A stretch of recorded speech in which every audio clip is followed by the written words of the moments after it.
Dahil sa kabiguan ni Vice President Sara Duterte na maliquidate ng maayos ang kanyang confidential funds, sinabi ng testigo mula sa Commission on Audit na maaaring maipagpalagay na nagamit ang pondo sa personal na bagay. Tinawag tuloy itong scam ni Attorney Lorna Capuna ng prosekusyon, bagay na mariing tinutulan ng depensa. Nakatutok live si Sandra Aguinaldo. Sandra? Yes, Mel, nagpatuloy nga ngayon yung testimonya ng witness ng prosecution team at kaugnay pa rin po yan sa Article 1 o yung umano'y maling paggamit ng confidential fund ng Office of the Vice President at Department of Education na nagkakahalaga ng mahigit 600 million pesos.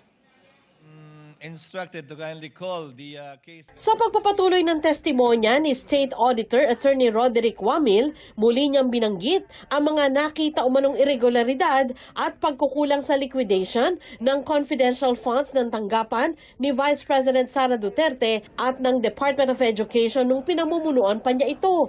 Tinanong ng prosecution si Wamil kung ang kabiguan ba na maliquidate ng wasto ang naturang pondo ay ebidensya na nalustay ito. Tinukoy ni Attorney Lorna Capunan ang joint circular ng Commission on Audit tungkol sa pag-liquidate ng confidential funds. Please read paragraph 8.3. Under item 8.3, failure of the accountable officer to liquidate any public funds for which he is accountable upon demand by any duly authorized officer shall be prima facie evidence that he has put such missing funds or property to personal use and benefit. Okay. So nakalagay dito sa 8.3, you are a lawyer as well, Mr. Witness, apart from an auditor. Ano ang ibig sabihin dito ng prima facie evidence? Ang ibig sabihin po ng prima facie evidence under 8.3 ay nagkaroon po ng presumption na ginamit yung funds for the personal use and benefit of the accountable officers. So kung ang accountable officer at masasabi mo ba na ang Vice President at ang and concurrently Secretary of Education, masasabi mo ba na accountable officer ito? Based on the joint circular po, yes po. Presumption ng ano? Under 8.3 po, presumption na yung fund po ay na-convert into personal use or benefit. Presumption na na-convert for personal use or benefit applicable dito sa sinabi mo. Conclusion of law, Your Honor. Calls for conclusion. Your Honor, that is... Your Honor, all these matters are pending still. Sustained.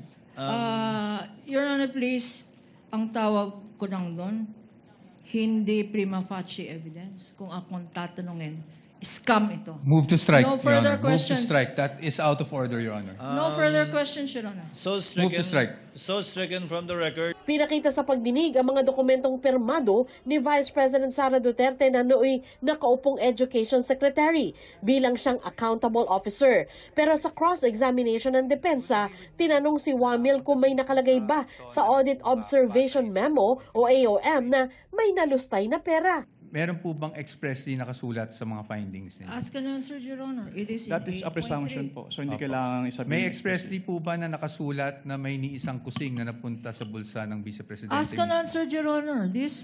wait, don't answer. Uy.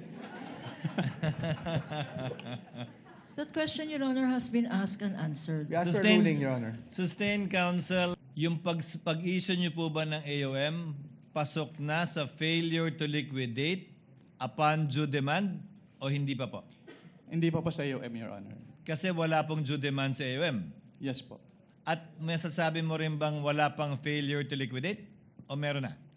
Pag sa AOM po wala, pero pag sa NS po, since meron ng first issuance which is considered as demand, so meron na po sa NS. Kahapon sinabi ni Wamil sa korte na nag-issue ang COA ng Notice of Suspension sa tanggapan ng BC. Hirit din ni Attorney Capunan. Expressly says, there is a presumption of misuse and that it is used for personal benefit. Tama? Based on this provision po, yes ma'am. And so far, unless proven otherwise, that presumption still holds.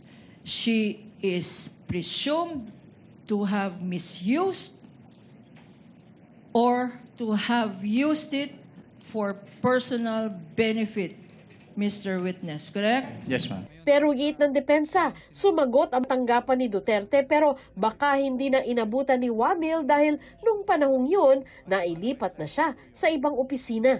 You would confirm na sumagot ang OVP pero hindi na niya inabutan ang sagot, or meaning hindi niya na alam kung sumagot man ng OVP dun sa notice of suspension. Yes po, hindi ko naman naabutan yung... So probably for another witness. Pagdating sa DepEd, ang confidential funds daw ay para sa counterinsurgency o paglaban sa rebelyon at mga terrorist groups sa campus. Pero sabi ni Wamil, walang sinumiting dokumento ang DepEd na magpapatunay na nagawa nga ito. Ano naman ang dokumentong sinabmit ng DepEd para patunayan? Natunay nga na may terrorist ang mga eskwelahan. Meron ba? Submit the documents? Wala po silang sinabit. Matapos lumabas ang kanilang audit observation memo tungkol sa mga umunang irregularidad, nakipagpulong sa kanila ang mga kinatawan ng bise kasama si Defense Counsel Attorney Michael Powa na nooy nasa DepEd. Kilala mo ba, Mr. Witness, si Attorney Michael Powa? Nakikita ko po siya sa news. Nakikita mo siya sa news? Hindi mo siya nakikita sa in-person? Ayan, oh. During that time, sorry, hindi po clear yung particular period. Attorney, sorry for that. No, that's fine. Nagpapagising lang tayo. Okay lang po. Sabi ni Wamil, may hiniling sina Powa sa COA. They ask po if instead of an audit observation memorandum in case may audit findings, ay audit query na lang po yung i-issue sa kanila. Audit query na lang ang dapat i-issue, yun ba ang sinabi nila? Ano naman itong audit query? Hindi po ako familiar sa audit query since hindi naman po siya kasama dun sa issuances under the Joint Circular 2015-01. Hindi raw sila pumayag sa kahilingan ni Powa kaya naglabas ang COA ng Audit Observation Memo pero hindi ito tinanggap ng opisina ng bise at imbes ay nagsumite ng Revised Accomplishment Report.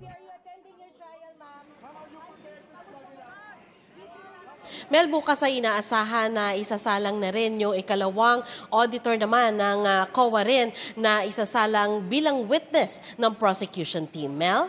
Maraming salamat sa iyo, Sandra Aguinaldo.